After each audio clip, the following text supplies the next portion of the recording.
سلام. علیکم داشامه بی زحمت یه سویچ ماشین تو میدی؟ با دخی میخوام برم دور کنم. داداش ناقابل سلطان بفرم. این ماشین توفه است بفرم.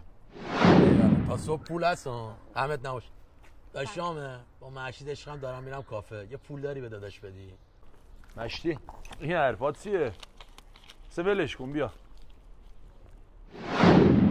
سلام. داشامه داش ابدی خودم. داشامه مشید جون حواس شمال کرده. بی زحمت سویچ ویلا رو به من میدی من برم یه اشغالی کنم.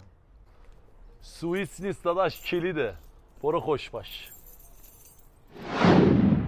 سلطان چطوری؟ داشامت خرابم. زنگ زدی گفتی کار واجب دارم جون دلم. داشامت دستم به دامن این دخی مشیده حواس آنتالیا کرده. منم دست و بالم خالیه. گفتم داری بهم پول قرض بدی؟ کجاست دوست دخترت؟ داشامت تو ماشینت. بیا. دوست دخترت ایشونه؟ آره خدا. سلام عرض شد. من تریپم چطور از نظر شما؟ بد نیست. حالا ماشینی که داخلشی ماشین بنده است. شما رفتین اون روز کافه غذا میل کردین گلیان کشیدین با پول بنده رفتین. شما رفتین رامسل شمال اومد سوئیسشو از من گرفت کلیدشو درسته؟ الان به من گفتی شما ویار آنتالیا کردین درسته؟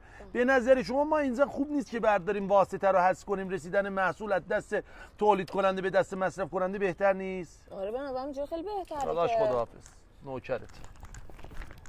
عوضی من برای چی کم گذاشتم؟ بابا همه چی که مال رفیقت بود چرا گوه میخوری؟ ایوالله آنتالیا سرد خودتو بپوش. شیشه رو بده بالا. با داشامت میری با داشامتم برمیگردی خب